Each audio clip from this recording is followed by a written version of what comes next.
वारिस रसूल हज़रत इमाम हुसैन रज़ी अल्लाह तआला अन्हु और उनके जानिसारों की अजीम कुर्बानी की याद में आज मुल्क भर में अशूरा मुहर्रम के जुलूस निकाले जा रहे हैं। कराची में 10 मुहर्रम उल हराम का मरकजी जुलूस नश्तर पार से बरामद हुआ, जो अपने रवायती रास्ते पर रवां दवां है। जुलूस MA जिना रोड तिब्बत सेंटर से होता हुआ हुसैनिया एरानिया में अख्ताम पजीर होगा। कराची में मौजूद हैं हमारे नुमाइंदे A1 TV नबी बख्श हासिली। जी बताइएगा।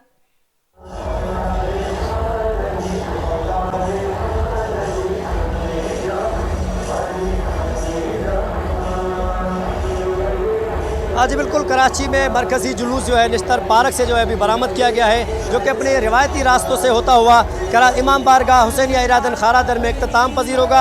जबकि अगर सिक्योरिटी की बात की जाए तो सिक्योरिटी के जो है सख्त इंतजाम किए गए हैं। 5000 से ज़्यादा जो पुलिस एहलकार, 2000 हिजरत एहलकार और 1500 से ज़्यादा जो है हिसास इदारों के एहलकार जो है इससे उसमें जो है सिक्योरिटी के फराज जो है सर अंजाम दे रहे हैं। जबकि यहाँ पे जो है मैं आपको बताता चलूँ कि पूरे कराची से छोटे बड़े जो काफ़िले जो हैं इस मरकज़ी जुलूस में शामिल होने के लिए यहाँ पे पहुँच रहे हैं और हर तरफ जो है या हुसैन की सदाएं जो है बुलंद की जा रही है। जबकि मोमिनीन के लिए ठंडे पानी की सबीलें जो है यहाँ पे लगाई गई हैं और ये मरकज़ी जो जुलूस है वो अपने रिवायती रास्तों से होता हुआ MA जना रोड से होता हुआ ईरानिया हुसैनिया खारादर में इख्तिताम पजीर होगा, जहाँ पे शाम गरीबा पढ़ाई जाएगी। जी